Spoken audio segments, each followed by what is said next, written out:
नमस्कार देसी food court Odisha cooking channel को आपण मानकु स्वागत। तो यहाँ बनवा आज कांजी जोटा कि तोराणी कांजी बिना तोराणी रे आ देखिए लगुव केते टेस्टी आ बहुत ही कम समय आपण बनै पारे आपको तोराणी चारू भी आपण कहि पारे। तो चलते आज तोराणी कांजी बा चारू बनवा यहाँ नहीं जो आम गरम भात गालुचे तार पेज यहाँ अरुआ चाउलर पेज मुझे नहीं देखिपे पेजटा गरम अच्छे हेल्ले भी बहलिया अच्छी। तो आपड़ जी कांजी बनबे से अनुसार पेज नहीं पेजटा जेहेतु बहलिया ताको आम पतला करवा तो आपड़ जी पतला बनबे से अनुसार पानी मिसई पारे। जेहेतु आम यहाँ बासी तोराणी नहीं यहाँ पेज तो आपको माने आप कांजी बनइले बहलिया हो आज बिना खुदरे कांजी बनैबी तो आप चाहिए खुदरे भी यही प्रोसेस आप खुद पकईकी बन पारे। ये गैस रे बसला मुझे गोटे चमच दे देछि हलदी गुंड। तो बहुत ही टेस्टी कांजी बनाऊँ आप बहुत ही कम समय आप बन पारे कांजी। तो गरम भात सहित आपमती बन खाईपर।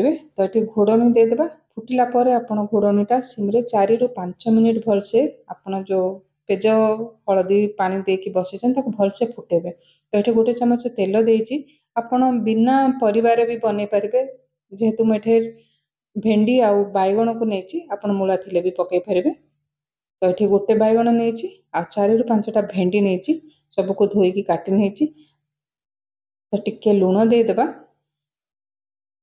तो हाई फ्लेम रे बैगण आ भेंडी की 2 मिनिट भाजी नेबा जेमती टिके भाजी हो भेंडी टमाटो से पर्यंत आम भेंडी टमाटो को भाजी नेबा।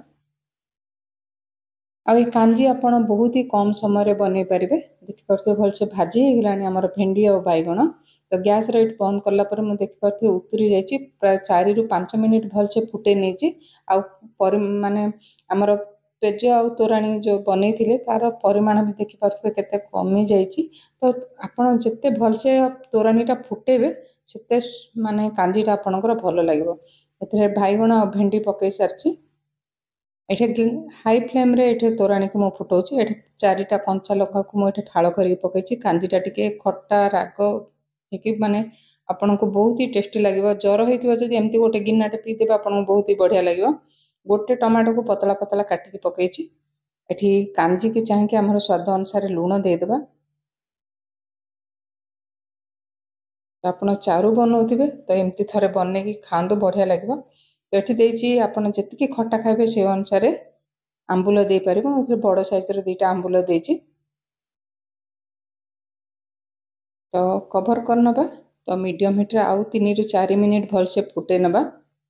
जदि आपड़ टिके खुद देवाक चाहूँगी तो चाउल को सुखिला चाउल को टिके ग्राइंड करने तापर धोईकी एठी जेतले आपड़ पेज फुटाउछंती तोराणीटा से टाइम रे आपड़ पकई नेबे।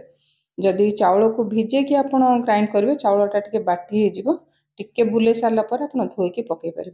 कांजी रे छुंक देवाई मुझे रिफाइन तेल नहीं आप सोरिष तेल रे बघारे।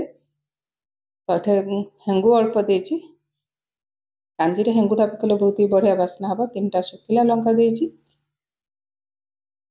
गोटे बड़ चमच देछि पंचफुटण। तो सबको भलसे भाजी नेबा। देखिपे बहुत ही कम समय आप कांजीटा बन पारे। आ रसुण टे चोपा था कि आप छेचिक पकेबे कांजी रे बहुत ही बढ़िया बास्ना हम। आ रसुण परिमाण टे मुझे अधिका नहीं। तो रसुण को भलसे भाजी नेबा। ये फ्रेश भुरसुंगा पत्र देछि कांजी आ चारू रा बहुत ही माने भल बास्ना आसापी भुरसुंगा पत्र निहाती छुंक देवा दरकार। तो ये देखिपे भलसे भाजी होगलानी रसुण को बेसी लाली करवानी। तो चलतु कांजी रे छुंकटा देदेबा। आ छुंकटा देला बेले कांजी रे जो बढ़िया बास्ना आसुला टिके समय घोड़े नहीं। तो देखिपे केते कम समय बहुत ही टेस्टी कांजी कहि परिबे चारू कहि परिबे। तो थरे डाली न बने कि थरे एमती तोराणी चारू बनातु कांजी बनातु। केमती लगला रेसिपीटा निश्चिंत कमेंट करी कहिबे। और जदि वीडियोटी भल लगी तो वीडियो को गोटे लाइक करने और नुआ थिले चैनल को सब्सक्राइब करने फेसबुक पेज रे देखले फॉलो करने।